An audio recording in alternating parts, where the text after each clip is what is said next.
Hello, folks. After a long week, let's enjoy these stories that will surely amaze and entertain you. Welcome to this week's compilation. If you missed some of our videos or just want to rewatch them, this is for you. Click like and subscribe for more stories like this. Do not forget the timestamp of your recommended stories and leave them in the comments section.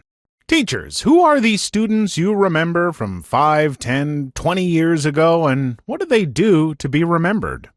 Story 1. During my teaching internship, there was one kid who was very bright, performed at the top of the class, but was clearly stoned half the time. He was one of a very few disadvantaged minority kids in a very affluent white school district. One day, he adjusted his hoodie and a joint falls out onto the floor of my feet. He sees it, I see it, and nobody else does. I looked him in the eye and gave him a "you dumb butt" look as I stepped on the joint to hide it and then said something to direct everybody's eyes to the board so he could quickly pick it up and I could pretend I never saw it. I didn't sign up to be a drug-sniffing dog and wasn't going to be the first positive role model to turn this kid over to law enforcement for punishment that could screw him over for life. That was the day I decided I had to teach in an alternative education environment. That's freaking awesome. I will say, I don't think pot is great for developing teenage minds, as I feel like there isn't enough known about how it could affect development. Not trying to support that, but I also don't think that a kid caught with the stuff should have their life ruined. A good, trusted role model is going to help a kid a hell of a lot more than the punishment he would have otherwise received. Good job. Story 2. I still remember a student. She was a troubled girl from a huge family who was having some troubles. I think the kids were sort of farmed out to different relatives. I had been trying to reach her and get her invested in school when one day I realized it was her birthday. Another teacher and I took her to lunch off campus, totally breaking the rules, by the way. We went to Spaghetti Factory. She had never eaten in a restaurant where you got salad and an entree and dessert before. We told the server it was her birthday and she got a cupcake with a candle in it. After that, she paid much more attention in class and actually got a good grade by the end of the year. The last day of school, she showed me that she had kept the little candle in her wallet to remember that day. No big deal made it home because of some family trauma that I can't remember now. She gave me a cheap silver ring that immediately turned my finger green, but I still have it. I saw her briefly the next year, but she was failing again because her English teacher doesn't love me the way you do. Broke my heart. All she really wanted was somebody to love her. I always wondered how she turned out, but I'll never know. Story 5. About 7 years ago, when I was a mainstream first-grade teacher, I had a little girl I wished I could take home. She was being raised by her grandmother, who was about 75, and also raising several of the girl's cousins. Her mother was in the throes of addiction, and the grandmother, while doing her best, was clearly overwhelmed and in way over her head. She was provided the basics, roof over her head, fed, and appropriately clothed, but when she first started school, she was like a little wildling. She was so unsocialized, and no one had taught her anything academic. She didn't know letters, numbers, shapes, or how to write her own name. And she was starving for affection. I loved her so much because she was so eager and so sweet, even if she would quickly put any kids who got in her way on the ground. I lost track of her after she moved on to middle school, but last I heard, she wasn't doing well. Very angry and out of control, and I don't know if her grandmother is still even alive, so who knows who she lives with now. If she had ended up in different circumstances, she had so much to offer. Breaks my heart. Story 7. 5 years ago, a senior that was barely getting by, usually failing, didn't give a crap kid, talked back total butt that was going into the Marines like his dad and certainly wasn't interested in web design, but had to take a tech course. I could eventually tell he was just trying to be a bad butt for the girl next to him that was a complete bad girl. So I separated them at the end of the first 6 weeks, and I somehow got him interested.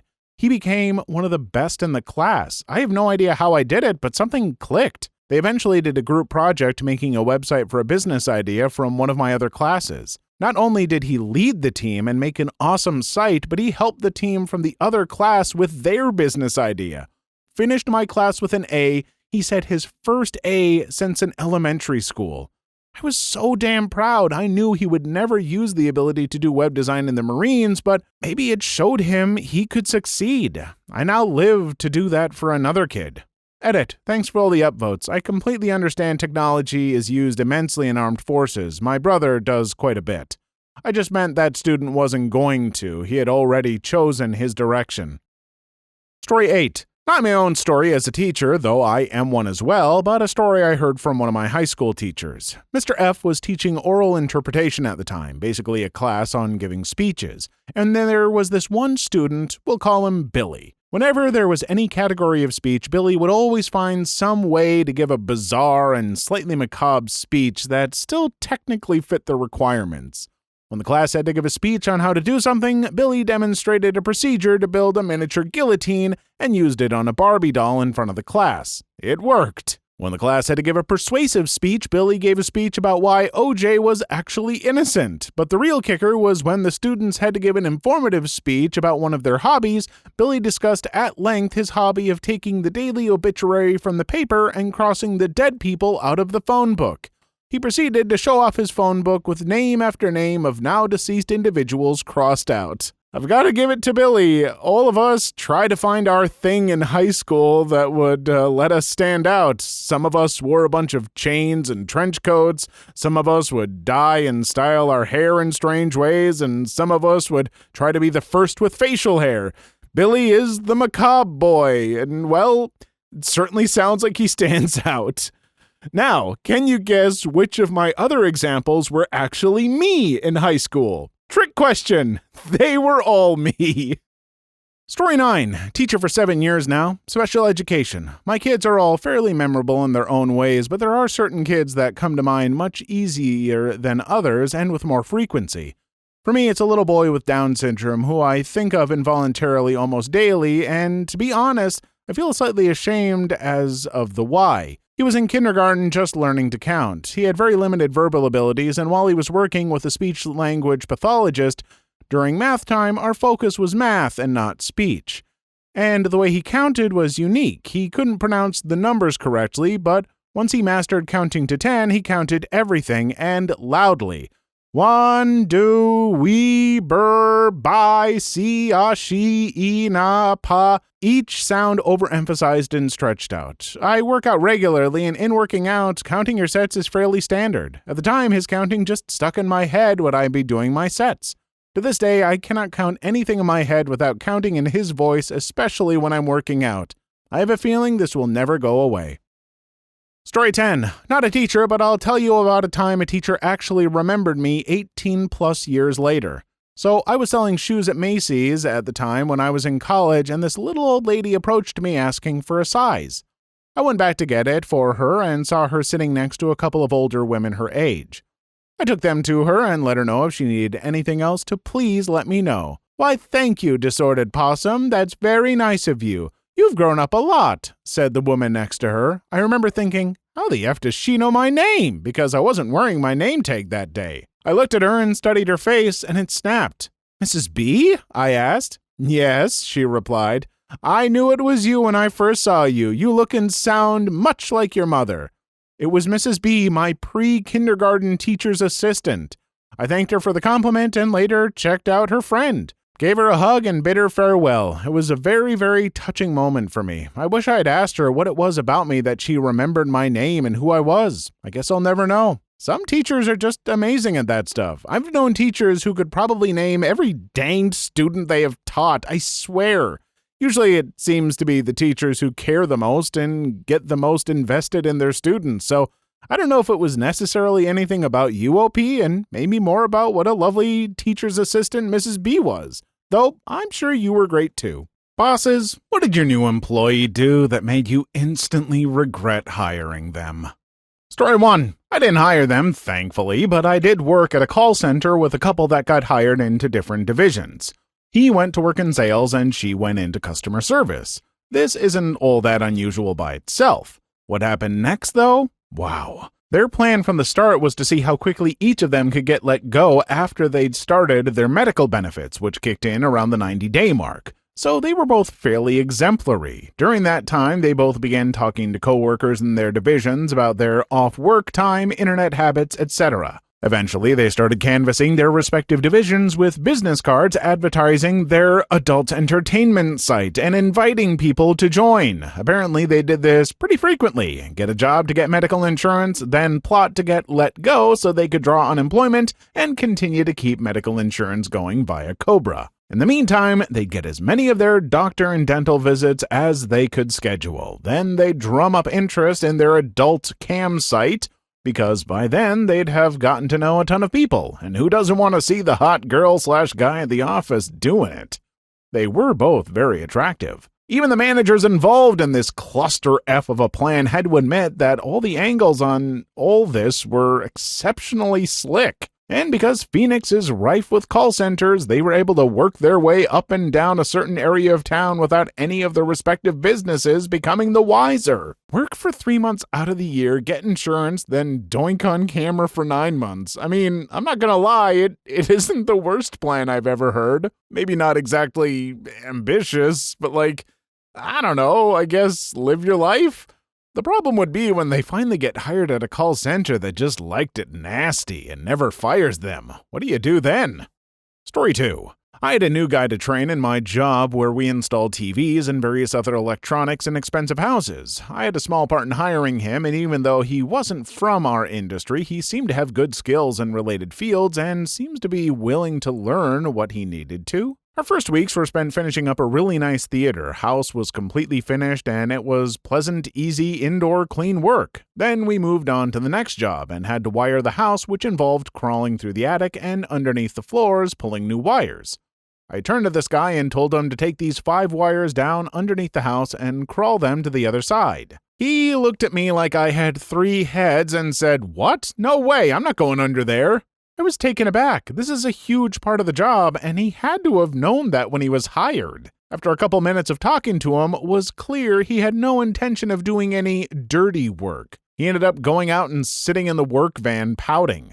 I called our manager, and when we drove back to the office at the end of the day, his final check was waiting for him. He was completely stunned and got really upset, trying to blame me as his trainer for setting him up and making him do stuff that no one would ever want to do. I didn't get to see the final encounter myself, but it became the talk of the company for a while. Apparently, he never managed to get it through his head that we all had to do this type of work, and I wasn't singling him out. He blamed me and the company for him losing his job all the way out the door. Apparently, he also tried lying to the unemployment office and got shut down hard when my manager explained why he was let go, and he corroborated it, still assuming that we were in the wrong for asking him to do that type of work. Having worked in the cable industry, I knew plenty of installers, and yeah, that work isn't always pleasant. Those folks work and get dirty when they need to, and they certainly don't keep that crap a secret. How do you get a job where you're putting on coveralls and a tool belt and think, time to stay nice and tidy? Story 3. My mom hired her, but I fired her. Mom needed a website and didn't want to wait for me to set it up. I already had a domain, hosting graphics, and WP themes, so I needed maybe 4 hours of work, but I was busy. She decided to hire some lady to do it. Okay, whatever. I emailed the lady and gave her the login info and FTP access of the stuff. She emails my mom a week later saying I got a broken theme and she'll need to build a new one from scratch. She'll charge hourly, but my mom will get a discount because she understands kids messing up, meaning me. I immediately go in, kill all of her access, and change passwords. I have the next day off and planned on doing it then. Lady emails me a few hours later saying she can't log in or access the materials. Did something happen? I tell her off, let her know I've looked at her resume, and she just stole crap from other people and put her name on it. Seriously, the code comments still showed credit to the actual creators.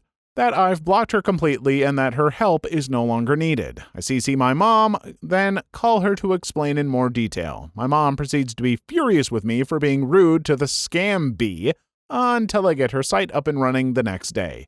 Oh look, no broken theme. Mom never apologized, but she also stopped calling out my rude behavior and even seems oddly proud of my assertiveness now. Story 4. Oh, my good buddy Simeon. Got hired right out of school for a basic sales job. 2 weeks in, most of the office is at a convention. I left the office early to finish off the day from home. On me, I'm in tech and could work from home no problem. Should not have left him alone. Day finished out and nothing big happens. Following Monday, security stops me as I'm walking in the building to ask about what we did to this kid after he got caught. Caught doing what? Well, it turns out Simeon decided to take a break after I left for the day.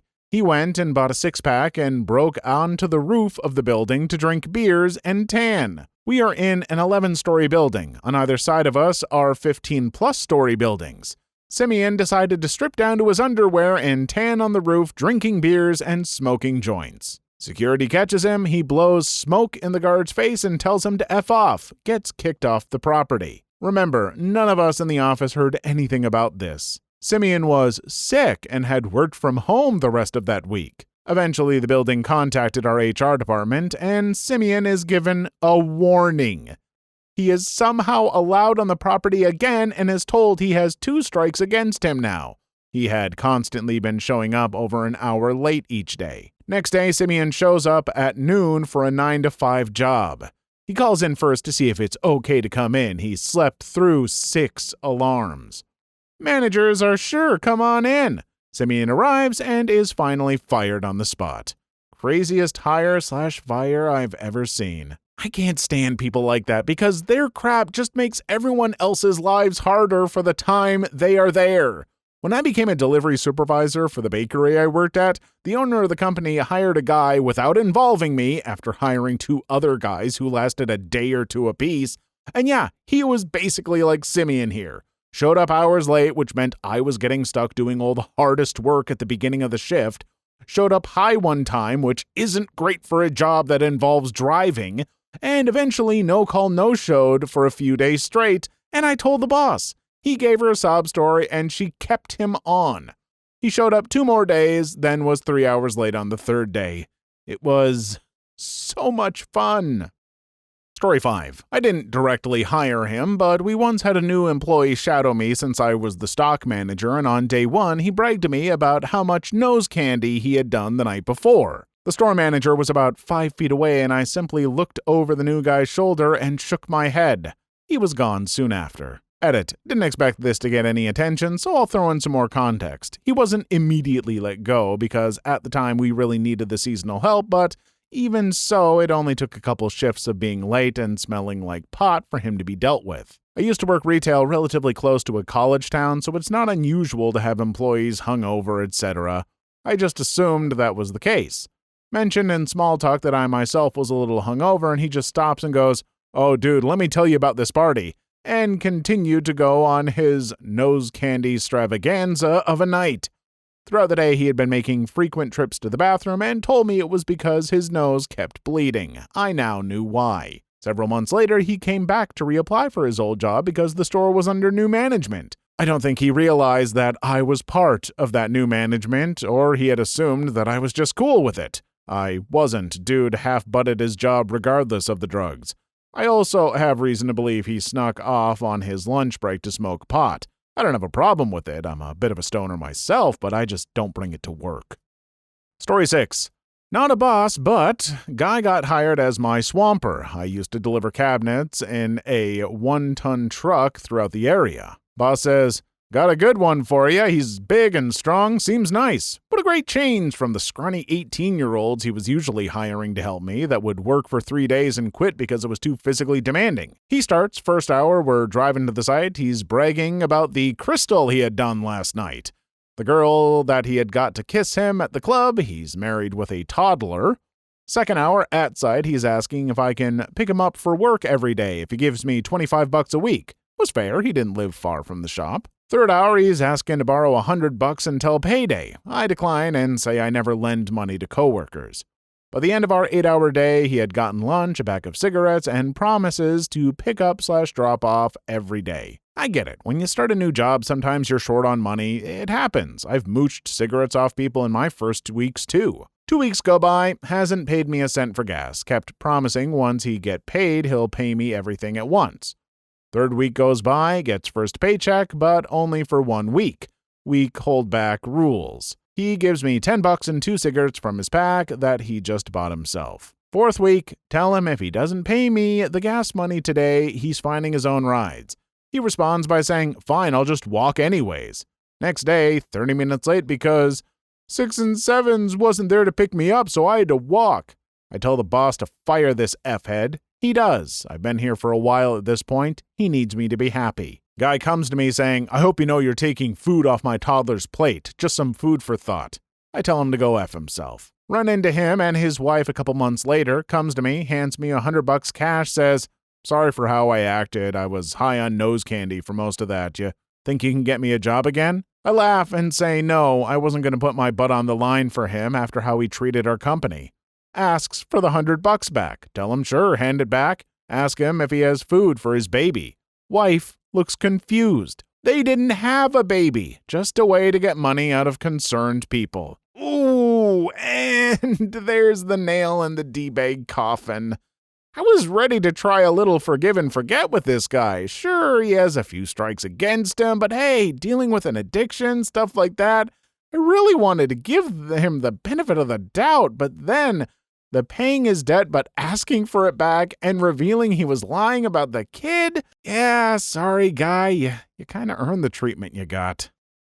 Chefs, what was the most ridiculous excuse a customer had for sending back a meal?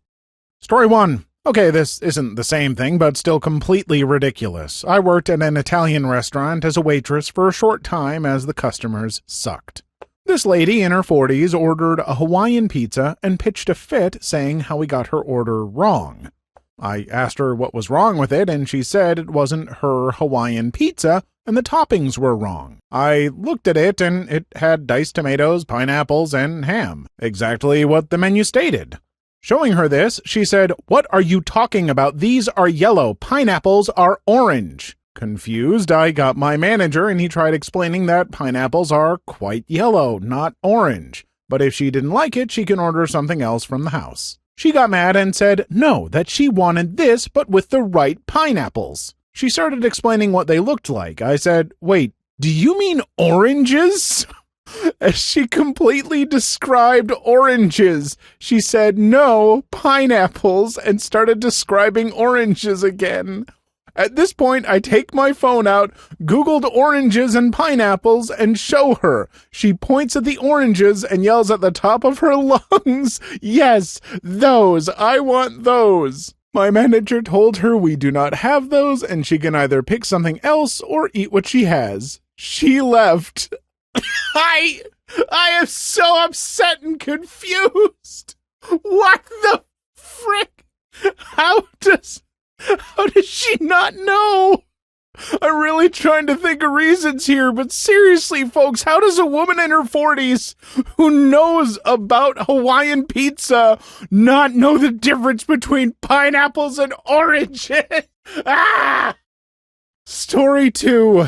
I was working at Dairy Queen, not necessarily a chef, but I made some damn good blizzards. Anyway, this lady comes through drive-thru screaming that she wanted a small Oreo blizzard. No big deal. When I handed it out, she jabbed at it with her spoon and looked at it like it was a dead mouse. She stated, "The Oreos are too pulverized. I want another." B. The Oreos come pre-shredded. Whatever, they cost us 25 cents to make, so I made her another one. Mix it for about half a second, leaving massive chunks of Oreo on top and barely mixed in. I handed it out and she said it looks perfect. Her ulterior motive? She wanted the mistake for free. She asked, "Well, what are you going to do with that one? Can I have it since you can't give it to another customer?" I said, "I'm sorry, the Oreos are too pulverized," and threw it away right in front of her.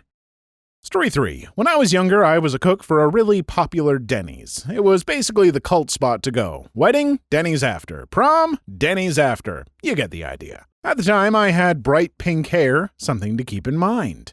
Now, it's tapering down a bit. It's around 1 or so it's before bar rush, so my other cook for the shift took a break, leaving just me. One of the waitresses comes back saying that one of her customers found a hair in her French toast.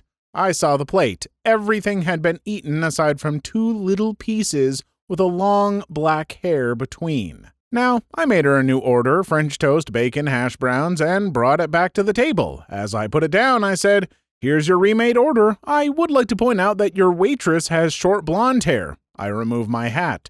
"I have pink hair, and you have long black hair. Conveniently the same as the hair you found. Next time you want free food, go to a effing soup kitchen." And went back to my line. My night manager and GM were both huge stoners at the time and thought the whole thing was hilarious.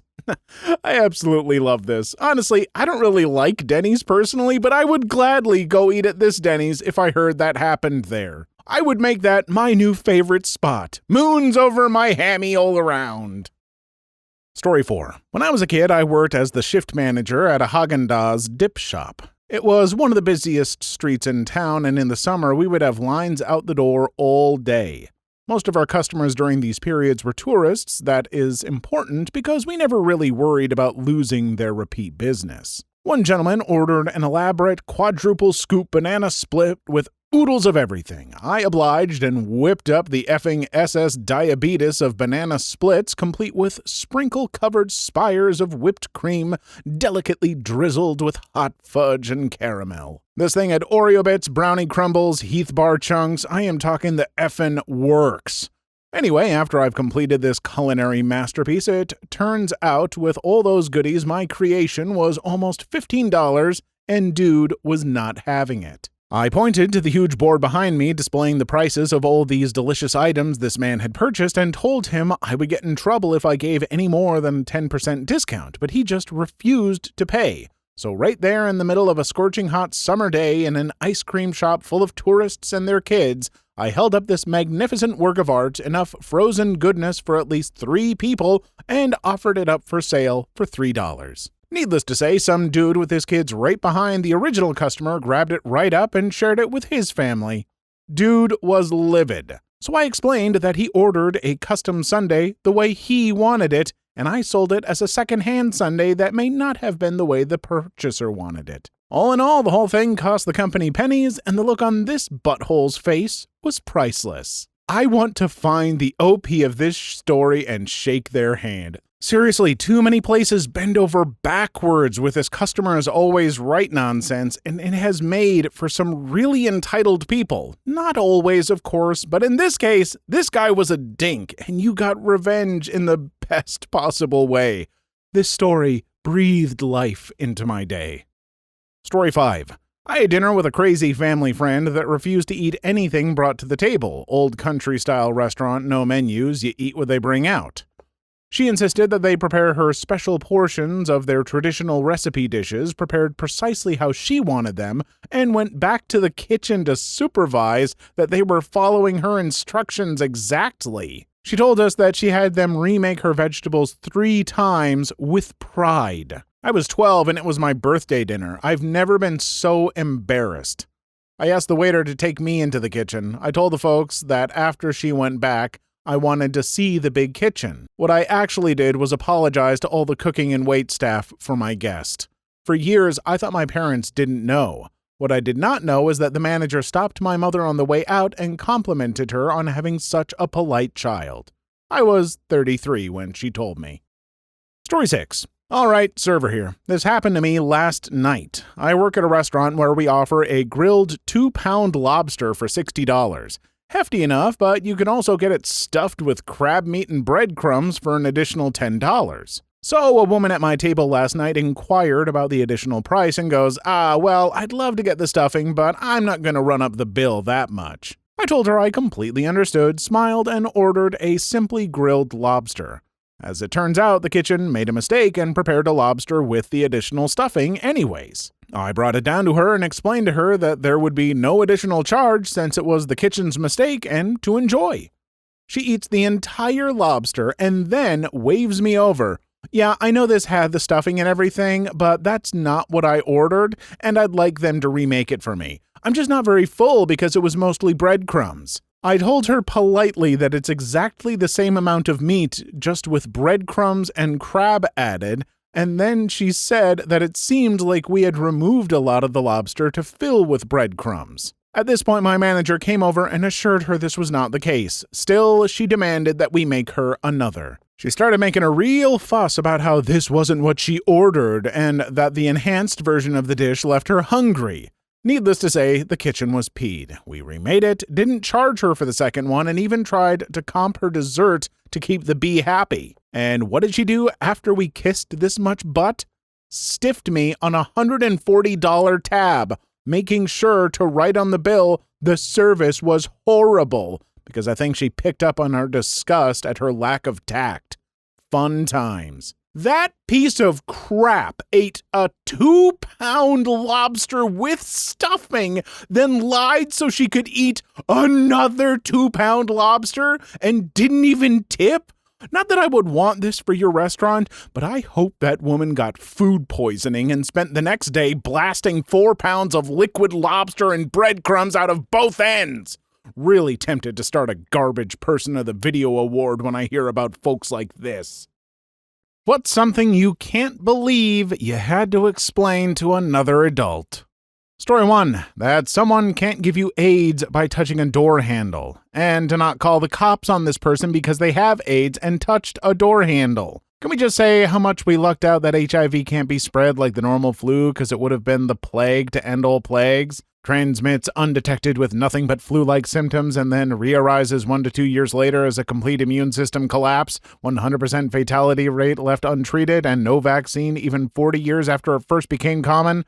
Let's be real, if the government didn't treat the AIDS epidemic as a crisis of morality and actively shut down efforts to research the virus for the first 10 to 20 years, openly stating that homosexuals have waged war on God and God is now fighting back, we would have a lot more progress. If HIV was more common among straight white people at the time, like if it was spread through contact, things would be much different. Vitamin C and calcium are different. Well, considering vitamin D stands for dandelions, that's understandable. Ooh, do we get to talk about how badly the AIDS epidemic was handled and how angry that makes me? Because I lost my favorite uncle to AIDS, and anyone who says that HIV is punishment from God is at risk of getting some punishment from me. Coming out swinging strong this video, I guess. Story 2, that thunder is not the result of clouds running into each other. Edit, I thought it'd be useful to include a brief description of how thunder is actually produced. There seems to be a lot of people with questions or thought it was actually clouds. Edit 2, I should have clarified they thought it was the actual sound of clouds crashing, so result is not the right word to use. Background story, we were swimming in a lake and we heard thunder. I said we better get out of the water. Friend replied with, "Why? There's no lightning." After a brief pause, I explained that there had to have been since we heard thunder. Friend still looks confused. I asked, "What in the world do you think causes thunder?" She said, "Thunder is the sound clouds make when they run into each other." You gotta admit, that's a pretty hilarious idea, though. I'm now making a conscious decision to believe this and only this for the rest of my life because I have sensory issues and I'm very afraid of loud thunder. This somehow makes it adorable and less terrifying. Thank you, internet stranger. Story 7. Back when COVID was first starting, I was talking with a patient at our office who asked if it was safe to eat at a Chinese restaurant because of coronavirus. I explained politely, while internally facepalming, that it is totally fine, to which the woman replied, "Thank God, I'm totally craving sushi." Then I had to explain the origin of sushi, the most quintessential and widely known Japanese dish in American culture. Edit. I still maintain it was an ignorant statement, but today I learned sushi is common at Chinese restaurants, so maybe she wasn't totally off base. Also, you guys are right, not willful, so not racist, just ignorant. Thanks. Some Chinese food shops in my town deliver their food in Corona beer boxes at the start of the pandemics. Mad lads. Story 14, that getting paid every 2 weeks doesn't mean you pay more in taxes than getting paid every week. Try to explain tax brackets to them, that will be fun. I absolutely will not try that, laugh my butt off. People who insist that tax brackets apply to the whole income. Yes, I got a raise, but now I actually make less money because I'm in a higher tax bracket, lol. My father-in-law forbid his wife from working, apparently for this exact reason. Never mind that she hasn't worked in 30 years and would need to make $50,000 plus to go up the bracket anyways. Please leave your story in the comments. I would love to make a video on them in the future. Also, don't forget to like and subscribe.